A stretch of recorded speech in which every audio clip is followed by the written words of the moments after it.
Welcome back to a very special Dying That Guy. I'm Wes Chatham. This is my very good friend, Franck. And special indeed, because one of my favorite characters from season 5 is going to hang out with us today. So I'm very excited. What's her name? Well, the actress is Bahia Watson. The character is Sakai. Bahia Watson? Yep. And Sakai, who has one of the biggest character turns, I think, in the history of the show. Like one of the most surprising moments. You know what that turn, you know what it's bringing back, don't you, Ty? You know what it's bringing back? What's it bringing back? What? Hey, when she turns on Fred Johnson, what is that, Wes? Cold-blooded. I think that moment is the moment in the show most deserving of the cold blood. Most deserving. Yep. Oh, this was a great episode. This was fun to shoot. So how did you first hear about The Expanse? I think I first heard about it. Well, I'll say probably because Kara G and I are friends. Like, we had worked together in Toronto on a play, and you know, maybe it was just the one play, maybe a couple other things, but like in the same kind of theater community in Toronto. So I remember hearing about it, that she was on it, and that was like, I think I also remember hearing, but I don't know which came first, but how like the fans petitioned to like save it, and that story of like, I also heard about it then. Is there any actor in Toronto that Kara doesn't know? Like, so every time we're talking to a Toronto actor on this show, every single time we say, "How'd you hear about The Expanse?" Every one of them says, "Well, my friend Kara was on it." Yeah, exactly. That's what everybody says. Yeah, my friend Kara. She's very popular. She's very popular in the Toronto theater scene in Toronto, in Canada. So I was talking about earlier how much I loved your performance and how great I thought you were in it. And one of the reasons is I didn't remember the story, and I didn't really remember the turn that your character makes. And so watching it organically, watching you, and then we didn't work together, but I would see you around, and I was like, "Gosh, she's got such a cool vibe, cool spirit. I wish we were working together. I get to hang out with her more." So watching it, I didn't really have much, background about you or much background about the. So I was really looking forward to seeing you every week. And then that turn on Fred Johnson, you killed. This was our Return of the Jedi episode. Like, Fred Johnson died. Got a droid still in the proto molecule. This is all falling apart from here. Ty, from your perspective, from the casting perspective, what were you looking for? And do you remember when you first saw Bahia come in to read? I'm pretty sure it was taped because I don't remember seeing her read, and I wasn't really involved in Bahia's casting. That was more the director and Narain, the showrunner, cast Bahia. But I remember watching the tapes, and I don't know. There's like, forgive me for saying this, Bahia, but there's like just kind of this unconscious charm that you have, where you just kind of like, you just seem happy to be there, and you seem like you're kind of everybody's buddy, and like it just sort of, you exude that. And we really needed somebody who could, within a few minutes, come across as like a friend of Naomi's, because in that very first episode, she and Naomi are hanging out and they're very friendly with each other. And a friend of Holden's, because there's a scene on the ship where he's going, "When is this noise going to stop?" And she's like, "You should get out of here and go take a nap." Right. And so we needed somebody who, in just a few brief scenes, could seem very friendly, could seem like everybody's buddy. And you just sort of naturally have that. And I think that more than anything, that's probably what they saw in the casting tapes. It's like, yeah, this is the person who can do it. Now, where we got lucky is that you also have the chops to do the turn, because you had to go from the charming, everybody's buddy kind of attitude to also, I'm a hardcore revolutionary and a stone cold murderer, right? And we knew you had the first part of that. We were very relieved to discover you also had the second part of that. So the second part wasn't in the audition? The turn wasn't in the audition? No, I don't think so. You didn't read any of the second stuff, did you? Well, I actually first went in for Babbage.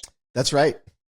And then I read the scene and I think I like messed up or something, and which I tend to do in the scene, those auditions that I end up booking. But like I like messed up, and I think I maybe like made a joke or something, about it, and was like whatever. And then they were like, actually, can you go away and come back in like an hour and read for Sakai? And I was like, okay. And that's when I was like, okay, I have to do it with like an accent, like a Belcher accent. And I was like watching Kara's like videos and like trying to like quick study and like in my car, like running the lines. But yeah, and I don't remember what exact scenes there were, but I mean, I love those moments of like, I was in for another character, and then in the moment, they're like, actually, you should read for the guy. My memory is like... that the sides that we put out for the audition was her conversation with Holden. I could be wrong about that. I think that was, yeah, I think there were 2 scenes, and that was one of them, and I can't remember what the other one was. Does it ever throw you, or does it not bother you at all when they're like, hey, go out and here's an hour, take this material, and then come back in? Because it's not my favorite. I don't like that. I mean, and that happens all, it's like, well, it's not I don't know, it's not my favorite-ish, but I think I kind of like, something comes to life, and like, because there's such a limited time, you can't overthink it. And so it's just block everything out and go be there and then just go for it. Like, I think that in that way, I kind of maybe get off on it a bit, just like in that whole, I have 1 hour and that's it. Like, I actually think some of my favorite people that we've gotten in some of the secondary characters were from that, because we'd see somebody in audition and they weren't right for that particular character they were reading for, but they had a spark. They had something we really liked about them. And so Narain and I would always have a little list of like, we really like that person. Let's see if there's something else for them to do. And then later, like an episode or 2 later, you're casting for a different part. You're like, oh, remember Bahia? She was amazing. Let's get her. We do that a lot. Shoot, her name just flew out of my head. The head security guard in season 5, the one who helps you and Nadine break out of prison. She was one of those. She had read for a different part. She had read for a different part. They wound up not casting her, but Narain and I both really liked her. There was something about her. And so we said, keep her on the list. And then when that security guard, Rona, that part came up, we were like, hey, remember that other actor? We really like her.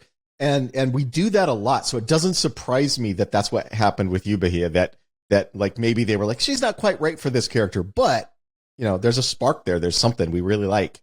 Let's try something else. But there's something that happens when there is that moment of Natalie Brown. Yeah. There is something that happens when they are, hey, come back in an hour and read for this, because half the battle's there because you know that they see that character in you. So then you come back with confidence because that the important battle's done. Then all the technical stuff that you normally really, work on or whatever, it doesn't matter as much. And so then you can kind of just be free and have fun with it because they know you had an hour. So you're like, I only had an hour, exactly. So we're gonna do this thing. But and nobody's gonna ask you to do that if they don't think you're a good actor. Right? So you've already won the first part of the battle. The people who are casting already looked at you and said, this is a good actor. We should find something for them to do. So you've already won that part, right? Like you can come back with confidence because you know that the casting people already think you're a good actor. I mean, that's got to be a huge boost.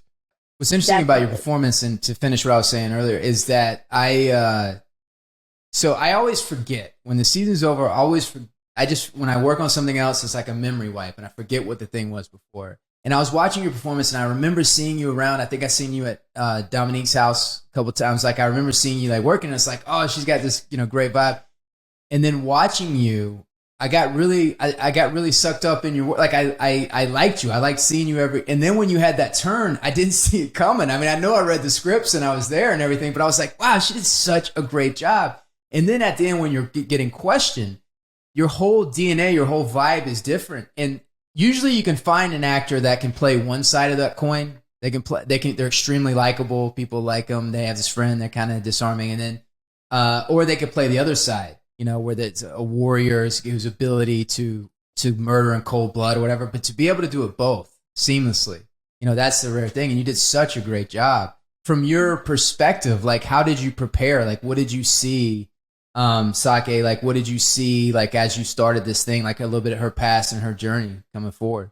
I really went in pretty deep in that, like, especially because I rewatched it as well, like in preparation of this, because I hadn't rewatched that episode in a while, and like I went in pretty deep in just the Belter. Like, I found the Belter experience and struggle. Like, there was so much to get into that I really got behind Sakai's motives.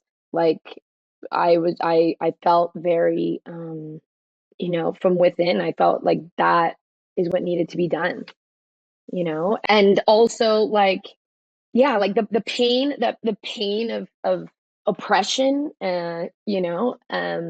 but also like the averageness of oppression, and that you can be friends with people, live your life, and do all that stuff, but like that how it can eat away at you, and and that you can be convinced there's no other way, like it doesn't, when nothing else seems like it works, that you might have to make a bold choice, outside of conventional, sort of vote your way into change, or like sometimes you got to shake things up. Like, I felt very, like, in that last, it was sad, like it was sad, and in a sense, like, in realizing, what she had sacrificed in that last moment, but in the one before, like the adrenaline of like fighting for something and of doing something like for your people, I really tapped into that. Like, I felt quite convinced, and I feel like that, I'd like to think I have, not to that extreme, but that I have, I do respect some of that fight, of like not, of having a boundary, of not being like shoved down all the time, And then, and Dom was also easy to be friends with. And I felt like it was, the moment we met, it felt like, oh, we're old friends. We're of the same people. Like, that part of that friendship felt very easy. But, you think we just want to be your little pet, like that really was a lot to kind of dig into. Like, you're allowed to be, you have your nice job, and you can be one of the, successful ones, but it's like in this, paternalistic kind of way that is dehumanizing. And I love playing Sakai so much. Like, just the range of human experience that I got to play and get into, like, it was really a real privilege. It was it just felt really great. I feel very honored to have been able to join such an amazing story and then articulate that journey, because it felt really real. Like, I can see how people get to that point sometimes, and it always depends on whose side you're on, of like how you feel about that behavior, because obviously people are like, oh my God. But for the longest time, I was like, I did what needed to be done. Like, I stand behind my character. I did what needed to be done. It's bad, but the pain felt really real.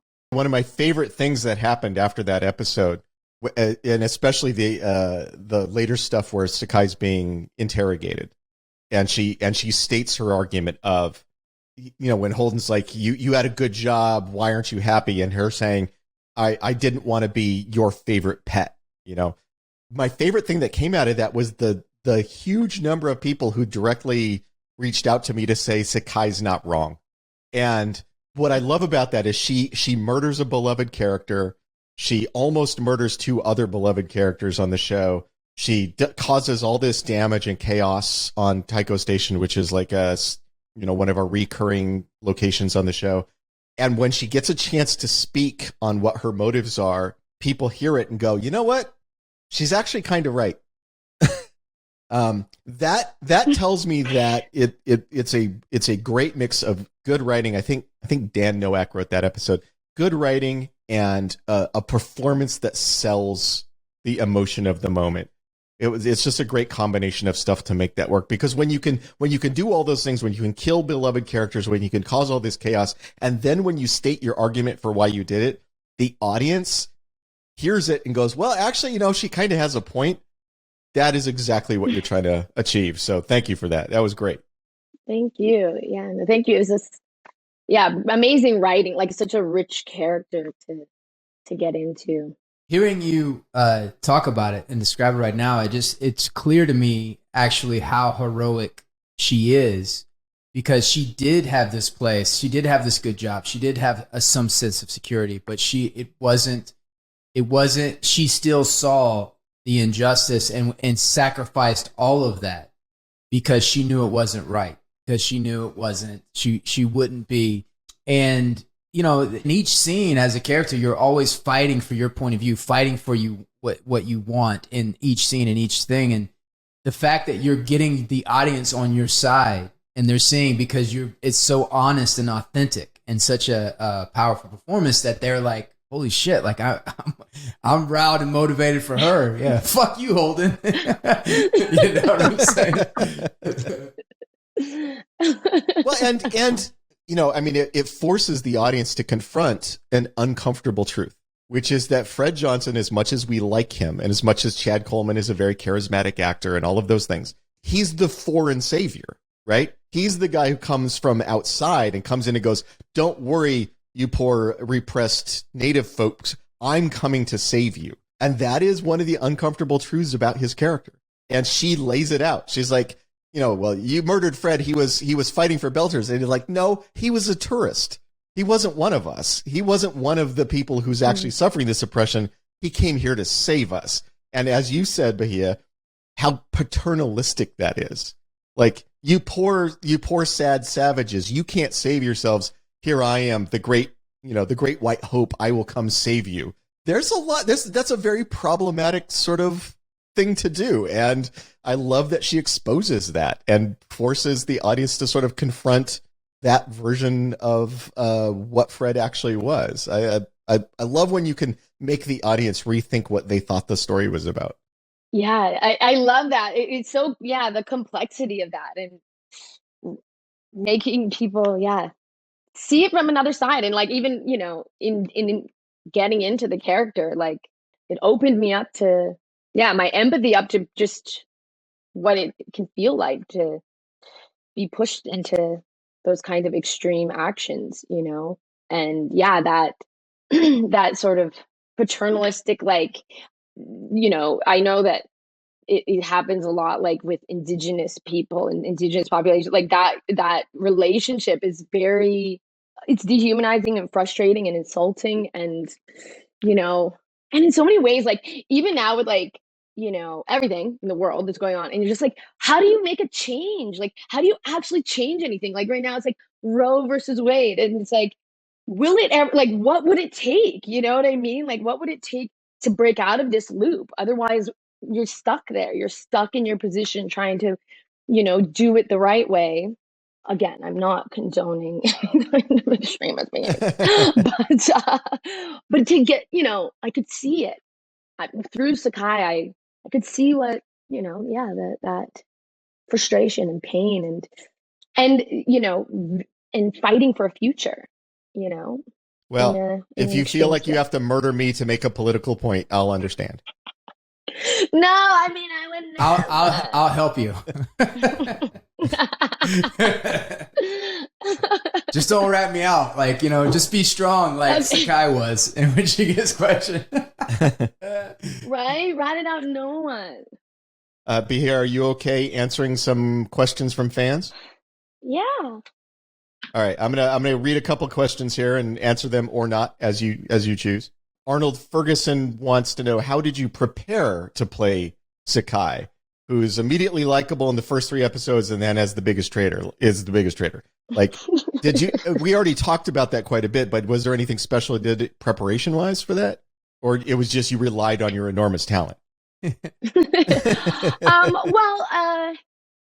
I would say one really fun thing about playing Sakai, and in terms of preparation, is the working with Eric Armstrong and the Belter dialect and language and accent, and that was really fun because like it really puts you in a different world because it's like this whole other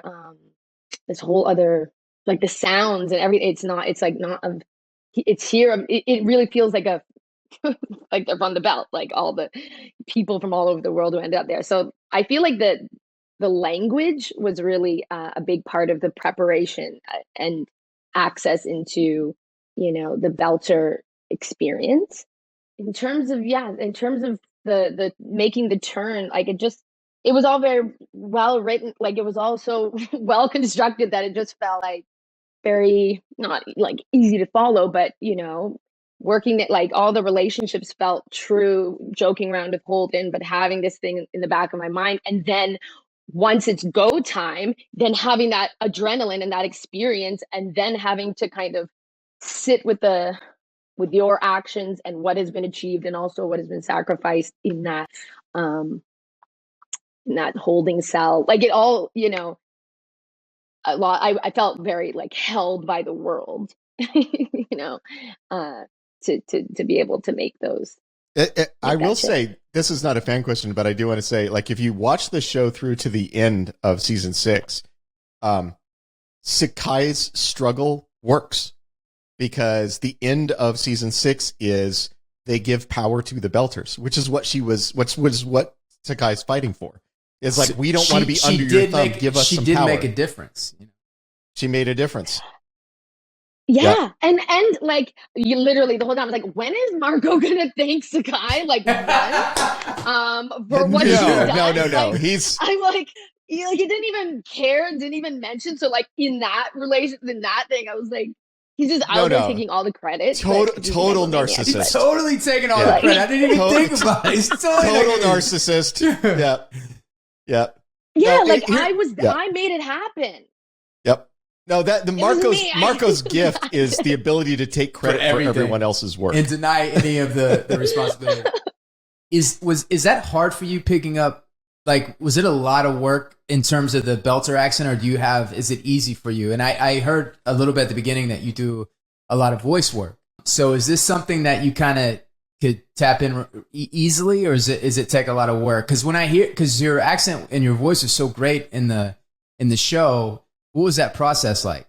It was very like I felt very I mean, I do like accents, one, and two is there were parts of that accent that were like aligned with that I could find I could hook into through like Caribbean accents and sounds like in parts of it. So that kind of I felt like helped, and also like we were just so well supported in terms of line by line you can talk and be like, how is this exact part, and have those notes, and all that stuff, so you can really be specific. But I do like doing accents, but like you got to be so good at them, if otherwise you can like embarrass yourself. Dude, I get so nervous about accents very easily. So like I have to work so hard on it.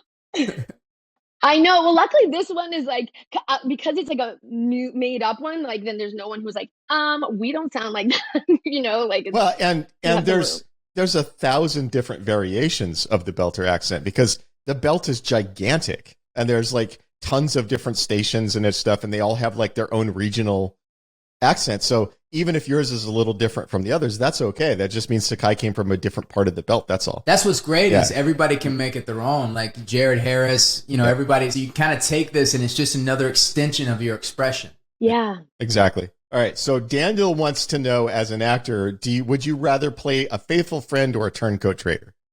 Which do you prefer to play? I would probably prefer to play a traitor. I mean, I don't know. It seems kind of fun.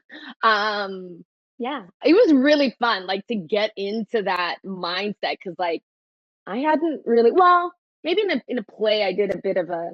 I played like once in a play like a young Queen Elizabeth the First, who had her own kind of scandal and ulterior motives to steal the throne. So, but, I guess maybe a traitor, like maybe that's a part of a faithful friend is boring. Who wants to play that? I mean, who wants? I'll play an unfaithful in friend. real life. They do that all the time, right? Backstabber. That's what I'm trying to play. I just betrayed you, Chai. I joined up with Bahia to kill you. Yeah, but I know I'm going to take both of you guys out, so I'm not that worried about it. You've already preempted it with the drone that they use. I'm ready to go. So there's a couple more questions. I'm gonna paraphrase. PETA wants to know. They say that you play a lot of offbeat characters, and want to know is it always written that way, or do you like to bring a little offbeat mannerism to your characters when you play them? I've never played an offbeat character. What are they talking about? I think you have to define offbeat. Well, no. What does that mean? I mean, I can dance. I can do this. I mean, perhaps it's something I add, but I do think, people might. It's interesting. I think in terms of offbeatness, like I feel like, people see in me something that's also like a bit out of this out of this time, or like it tends to be like, oh, future. Like I feel like people tend to see me in the future, or so maybe in that offbeatness, it's like I'm a bit of a misfit. Maybe I'm a bit of a outsider. So maybe that comes across from casting and also in my delivery. What do you mean misfit or outsider? What do you mean by that? Well, I mean, I feel like I kind of do my own thing and don't really. I have an aversion to following certain paved paths and choose to do things the hard way, my own way. Scrambly, kind of messy, all over the place ways, and I think I kind of like the point of view from slightly outside, whatever that. I like to be a bit on the edge so I can see things. Were you always like that growing up? Well, both my parents are they're like offbeat new age weirdos. So like I think when I was a child I wanted to be like, I was like, I wish I could go to like private school and like wear a uniform and like be organized and orderly, and like I wanted that so bad, and then eventually I just surrendered to the forces of my family, and we're like, I guess we're just doing whatever we want out here. Isn't it funny how I feel, because similar, like, when you're growing up, all you want to do is fit in, right? You want to kind of be in this thing. And like, I remember growing up, and like, I grew up in a real sports dominated. And then I realized, like, I played sports to that, but I realized that my first great performance was just fitting in with my peers. And then really getting older is just when you get to the point where you're like, fuck it, dude. I am who I am. I'm tired of acting like I'm interested in shit that I'm not interested in, And I think everybody that's kind of attracted to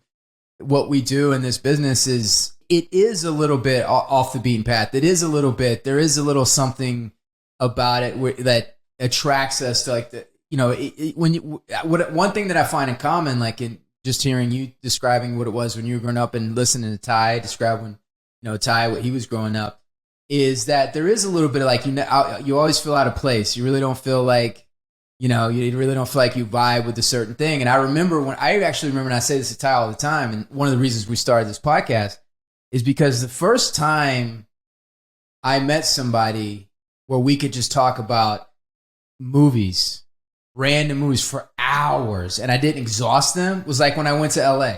And then I was like, oh, this is where I belong. This is my vibe. This is my, and so it's interesting because like growing up, all this stuff that I was really passionately into, everybody around me didn't care about it. So I was like, all right, what are you into? What do you do that? But then you get older and you're like, fuck it, I just got to be who I'm just too tired to play all those roles. Well, people who are comfortable are very risk averse. Because if you're comfortable with everything in your life, you don't want to do anything that messes it up. I think risk takers by their nature are uncomfortable people, because you're when you're already uncomfortable and you're already not quite satisfied or not quite settled in what you're doing, then you're willing to take risks. You're willing to try things because you're always looking for something else. Yeah, because I know a lot of people who are comfortable and they're fine just doing the same thing every day. Like they don't want to mess anything up. They've already got it. So yeah, I mean, I think in a lot of ways, the risk takers are the weirdos, the ones who weren't quite comfortable, the ones who are not settled in their life because they're looking for something. We're doing the Apple ad right now. Yeah, the risk takers. Yeah. Think differently. All right, what was the next question? So Skek wants you to talk about the wire work you did in your first scene. Had you ever done? Let me ask. Had you done wire work before that? No, that was very fun. Yeah, that was my first time, and I got to have, I think it was just maybe one session, like practicing it, like in the studio when they hoist you way up and send you coming down. That was my first real stunt, I think. Does that count as a stunt? Yeah, no, that absolutely counts as a stunt. Absolutely. When we're hanging you, we're hanging you from wires from the ceiling, you can count that as a stunt. It's fine. Yeah, it was really fun. Like there's moments where it can be a bit uncomfortable, after a certain amount of time, but it was really fun. And I'd say the hardest part is like in that scene, like when Dom and I come down, we have to like continue walking and talking with like all of these, wires and cords behind us and act like they're not there.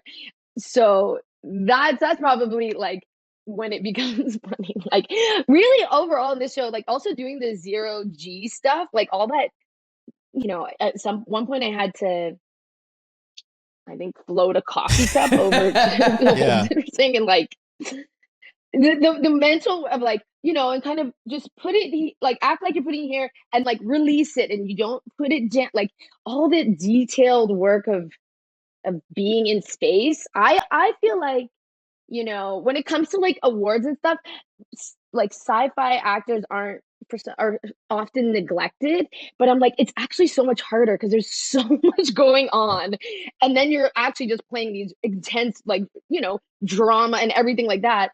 Also, like, there's no gravity, so how are your arms, like, you're walking, talking, and there's like 10 ropes like dragging behind both your backs, like getting tangled, and you're just being like, oh, casual, there's no weight on me whatsoever. Like, it was fun. It was a challenge, and I like doing that. Well, now that first episode, you were working with Breck, right? Breck was the director. Yeah. So you can talk to Wes about this later. You were very lucky he didn't hang you from the ceiling and forget about you, because he does that. Yeah, he takes the actors, he hangs them from the ceiling, and then he forgets. Continuity in weightless environment is a nightmare, because especially like if you feel like, when a scene's over and you're like, yeah, like I feel great about that scene. It's like, hey, you dropped your hand too fast, dude. Because you're not selling the gravity, and you're like, God damn it. And then you got to do the scene over again. Or you leaned on something. And then, or you do a take that you don't feel like it's your best, but like all the weightlessness is good and it works. And they're going to probably use that take. So you're like, I know, it's so much to keep in your mind, and also move it out of the way so that you can actually play the actual scene. It's very impressive. Do you have any more questions, Ty? That you all do. No, the other ones we had, he had already answered just in the course of her conversation. So I think we're all good there. When I came on, I heard you talking to Ty a little bit about your voice work. When did you start doing that? And tell me a little bit about that process. Do you enjoy that, doing the voice work? I do, yeah. It had been like a long time dream of mine. And because I kind of have like a raspy voice, people are like, you should do voice work and you should do this and that. So maybe about four years ago or something, I just started sending out my voice auditions and got into it and started like booking things here and there. And it's such a fun joyful way to make a living. Like it's so silly. So how do you approach, like, what is your process approaching it? So, okay, here's an audition for, do you like kind of experiment and find the right voice for, do you think that really matches the character? Do they give you description going in? Like, It varies because sometimes, like for some auditions or something, they might be looking for kind of a vocal match, or they'll send references of kind of what they're looking for. And sometimes they don't. And then you get to just make it up. Like, oh, what would this creature sound like to me? What would be their energy? What would be their vibe? And then, like, they might come back and, give you some notes, and then you do another take.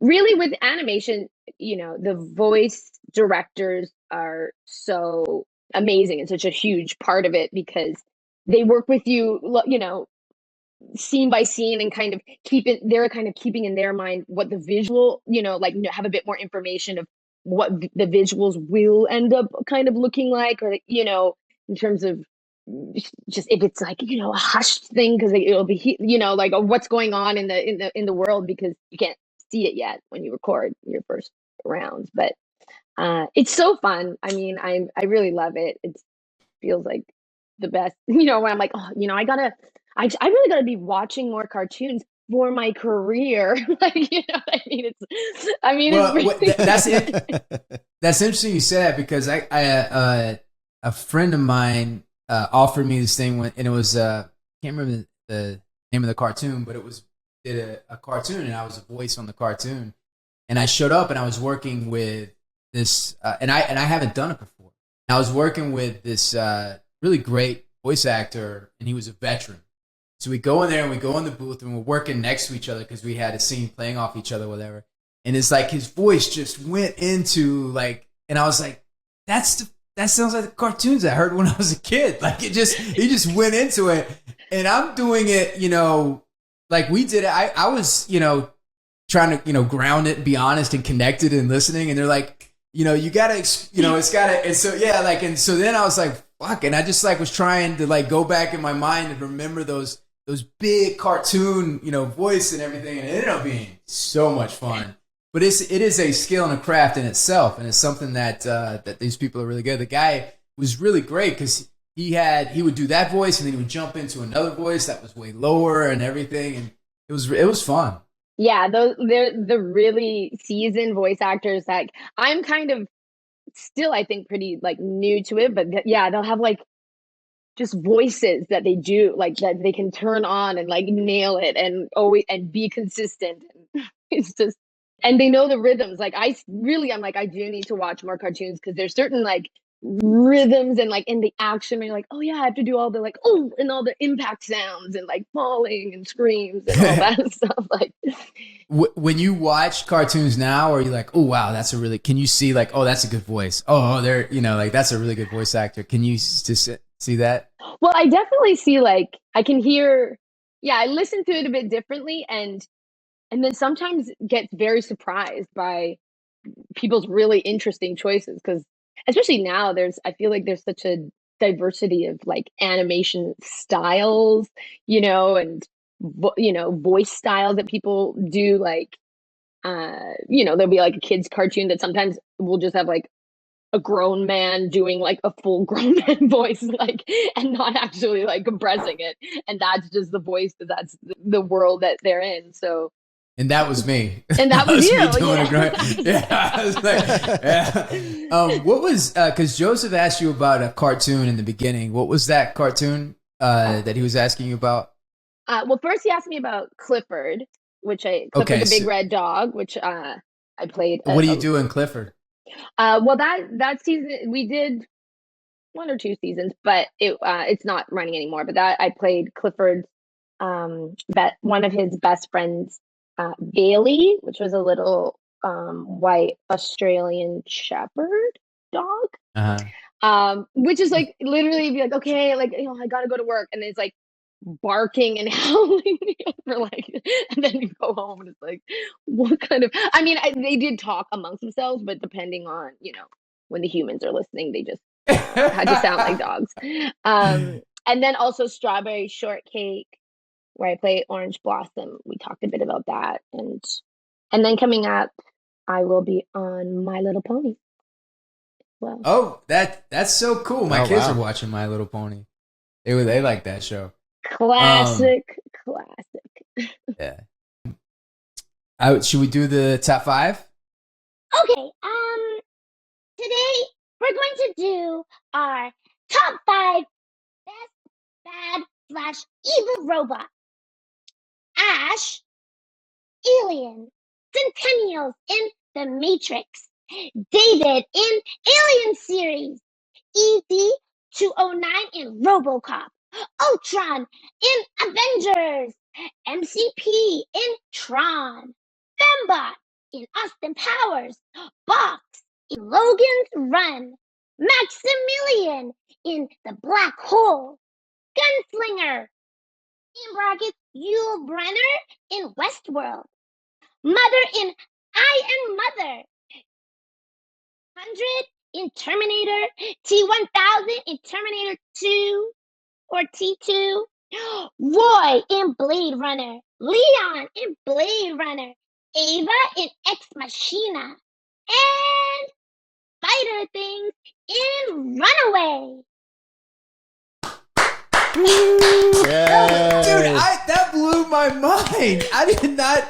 I was That like, was where so did that good. voice come from? It's like, totally. That was so cool. Did you have to learn how to do that, or did you just play around to like find that? Oh, Just because I was like, where? Like I was looking around. I was like, where's the Joseph? Did your daughter come in the room? just play really around, cool. play around. That was really cool. good. That was really good. Yeah. You were the best.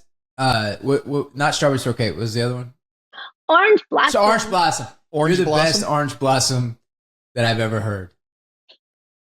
Thank you, Yeah. thank you.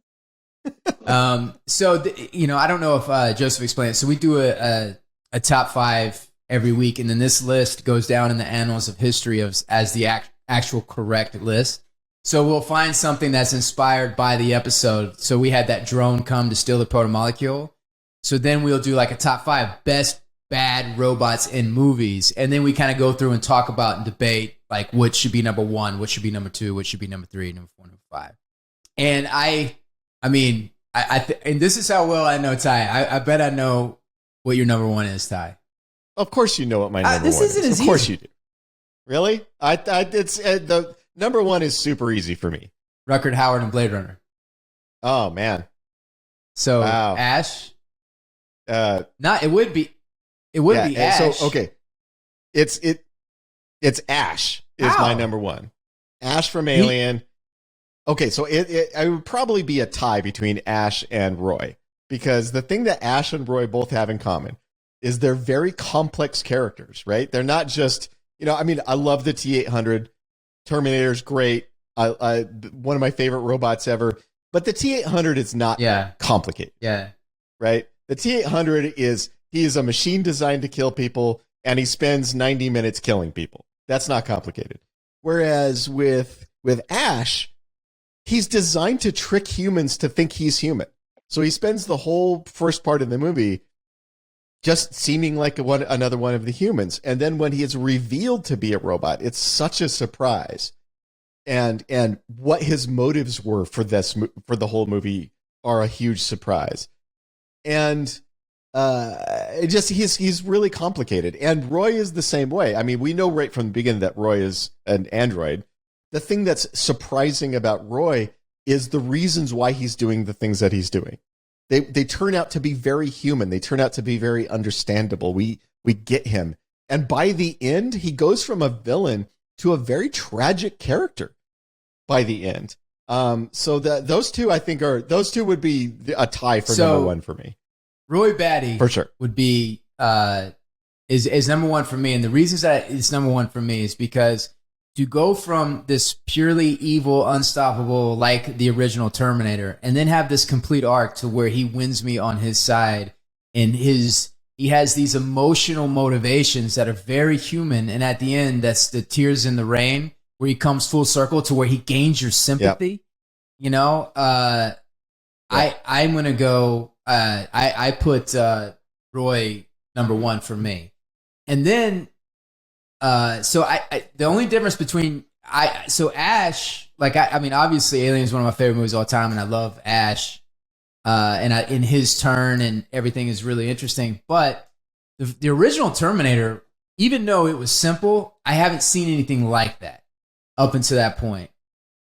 Yeah, I agree. The original Terminator is one of the great robots.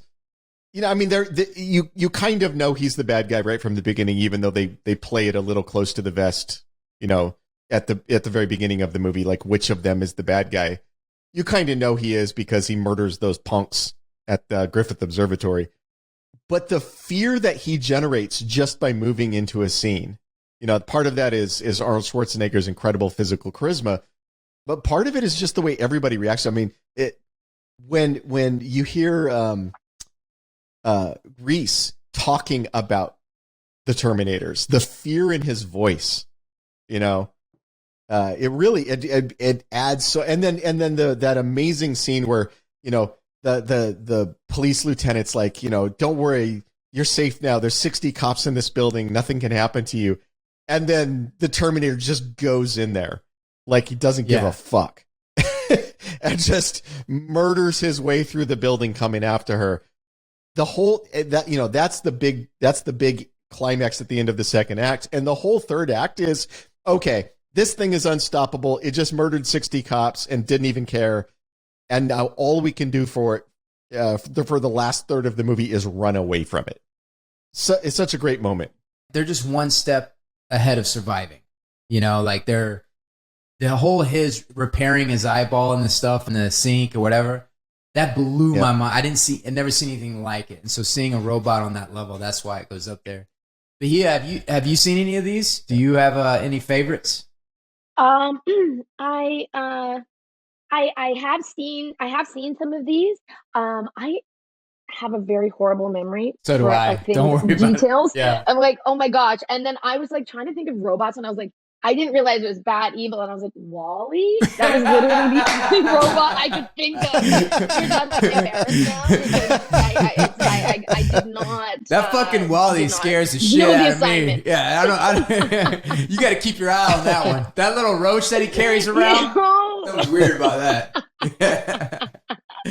Well, you know. Well, look, I talk about bad memories. I read all the scripts, and I still was stunned when you killed Fred Johnson and the things. I'm the same way. I got a memory like Dory, but I remember useless stuff like this. No, I'm gonna pay more attention now. So I love hearing you guys talk about it. These are all going on my list. I would put Roy number 1, Terminator number 2, and Ash number 3. See, I disagree. For me, Ash is one of the great movie robots. He would be up at the top of my list, so we can agree to disagree on Ash. I think this is the first time we ever disagreed. You think Ash goes above Terminator? I think Ash is more interesting as a character than Terminator. Terminator, you know what the Terminator is? The Terminator is like an earthquake. It's like a forest fire. It's a force of nature.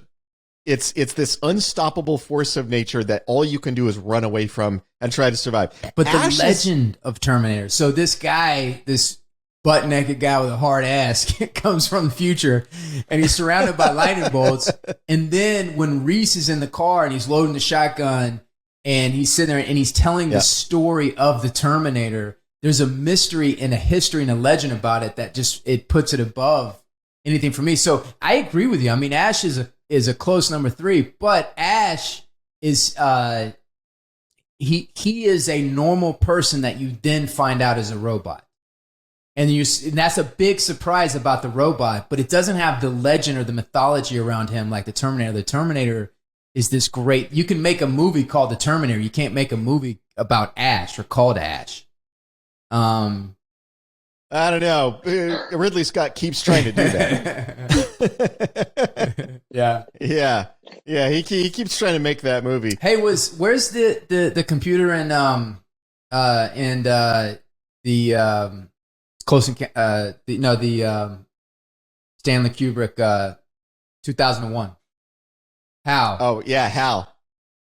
Yeah. Although I think probably for this list, Hal is more of like a computer than a robot. Yeah, and it doesn't.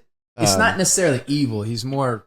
Now, okay, so another one that I would put on my list that I'm probably going to be a surprise to you is the gunslinger from Westworld.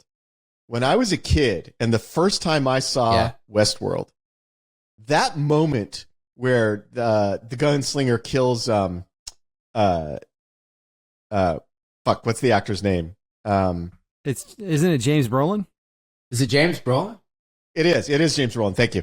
When the gunslinger kills James Brolin, it is such a shock because up until that moment, I was convinced Brolin was the star of the show. He was the main guy, right? Like he was the cool guy. He was the guy who'd been there before. He was the guy who would like really enjoyed shooting the robots and was like, sleeping with prostitutes at the Western bar and like having a great time. And like has that classic leading man look to him. His friend was the nerd. His friend looked like an accountant, right? And so it was like that moment when he gets shot and he goes down and he's just laying there on his face in a spreading pool of blood. As a kid, that shocked the crap out of me. Like that shook me to the core. And from then on, the sort of implacable way that the Yul Brynner character goes through that movie, murdering his way through that movie. To me, he's the original Terminator. He's the original Terminator. He was the Terminator before the Terminator. Yeah. I'm gonna agree with you on that because I remember when I first saw it, me and my dad used to always watch Turner Classic Movies, and it was always like traditional Westerns and John Wayne and Clint Eastwood, and then this one came on, and it was so unexpected to me. I remember watching this as a kid and being like, wait a minute, they go to this town and they live as this fantasy fulfillment, and then Yul Brynner comes out and he's this. So it was the first time I saw like a sci-fi twist within this Western genre, and Yul Brynner was you're right, he's the original Terminator. So I agree with you with number 4. So number 5. Yeah, and the idea that the robots are sick of getting killed, like that is such. At least back in the late 70s when I saw this as a kid, that was such a shocking idea to me. That like you could kill robots enough that the robots are like, all right, that's it, I'm done. I'm sick of getting shot by these idiots. The next time one of these guys draws on me, I'm just going to kill him. Yeah. A nostalgia pick for me, which probably won't go in the top 5, is the spider things and Runaway. And Runaway, the little acid robots. Yeah, I love those things. And the lead singer from. No, that's Gene Simmons. Gene Simmons. That's not the lead singer. That's the bass player. Yeah, the bass player, Gene Simmons. Yeah. Yeah. Gene Simmons as the evil scientist. I thought he was a fantastic antagonist. He was really good in it. And then you had Magnum PI in there. So we got to have a special shout out to them. And Rebecca from Cheers as the hot girl. Oh yeah, Christy Alley. Yeah, I don't know who I would. I mean, I'm a huge fan of the T-1000. The first time he showed up, that was pretty great. But we kind of already have the Terminator thing covered. Yeah, and I was a big fan of the T-1000, big fan of Terminator. It doesn't age like the first Terminator does. When I go back and watch Terminator 2, like I've went back and watched Terminator, probably once a year. I've watched Terminator 2 maybe once in the past 5 years. So I don't know if whatever it is. I think I like Terminator 2 better than you do. I think it is a classic. I think it's a brilliant movie. But what Terminator 2 doesn't have is the shock factor that the first one had. Like, because you had never seen anything like the first movie, and so it sticks in your head. I think the second one we kind of knew what to expect. Yeah. So we're running out of time here. So what do we want to put in? At number 5, as a choice out of left field, I would not be opposed to putting Maximilian from Black Hole on this list because Black Hole's not a great movie. It's actually kind of a terrible movie, but Maximilian scared the shit out of me when I was a kid. When he starts spinning those blades and goes through the book and kills Psycho, that was pretty hardcore, man, for a Disney film. I didn't see Black Hole. I don't know. Oh, you've never seen it? Oh, okay. It's not a good movie, but Maximilian, the robot Maximilian's pretty badass.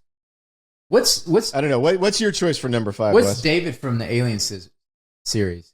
Yeah, like Prometheus and Alien Covenant. Oh, no. I hate those movies. I hate Prometheus and I hate Alien Covenant. So even though the actor who plays David is fantastic, I cannot put that on the list. Ava, I don't think Ava's evil.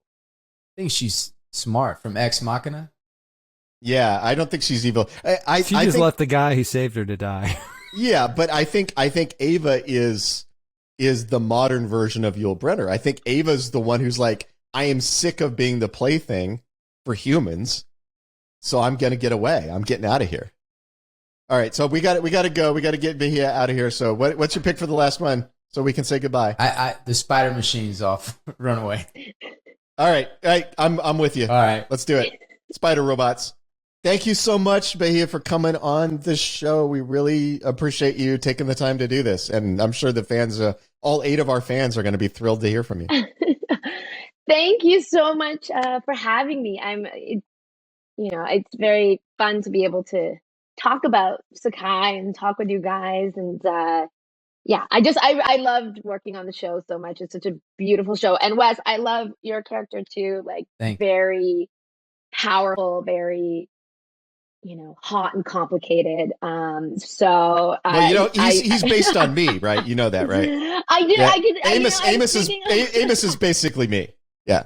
I love Amos. Like, I like that guy. Like, I like his stuff, and also such a big heart. We have to do something again. We have more time to talk, but thank you so much for coming on. You were so great in the show. We were so lucky to get you, and this was fun. I really enjoyed it. And the voice part was awesome to see you do that. It was awesome. Yeah. Maybe we'll have you on just to talk about one of your cartoon shows. Yep. Or all of them. All right. Have fun in LA. And if you ever come to Atlanta, look us up. Okay, I will. All right. Okay. Bye-bye. Bye. All right. So the patrons agreed with us on a number of things. They like Ash from Alien. I think that means that the patrons are smarter than Wes is. They got Westworld. That's really Yul Brynner of Westworld. That's cool. Yeah, I was gonna say that a lot of their stuff matches up with ours. Ash, the Terminator, Roy from Blade Runner, the Gunslinger from Westworld. All of those are great. They liked David, which now so I'm gonna say for the patrons' benefit, the actor who plays David is phenomenal. So I get why people love David. Like such a charismatic actor, such a strong performer. I get it.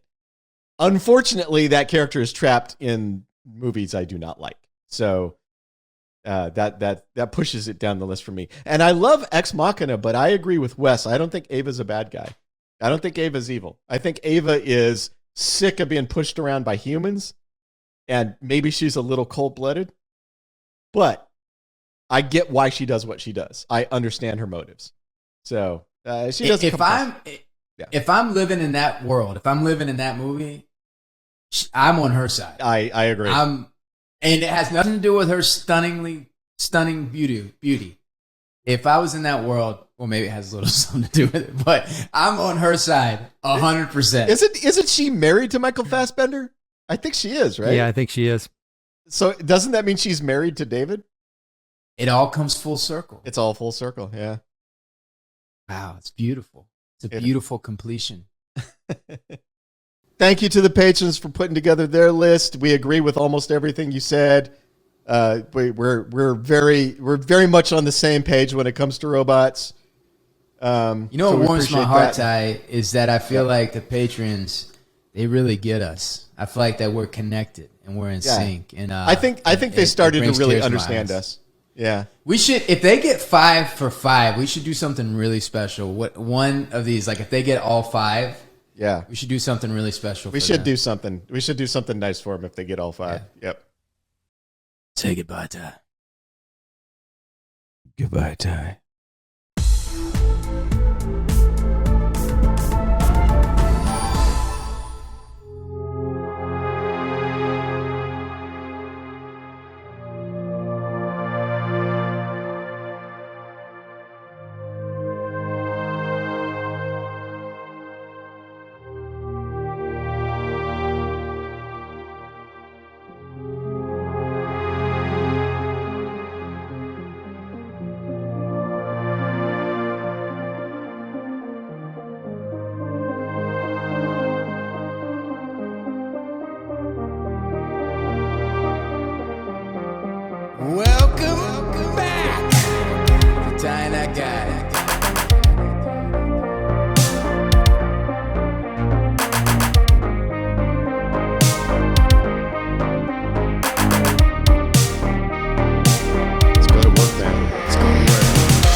time.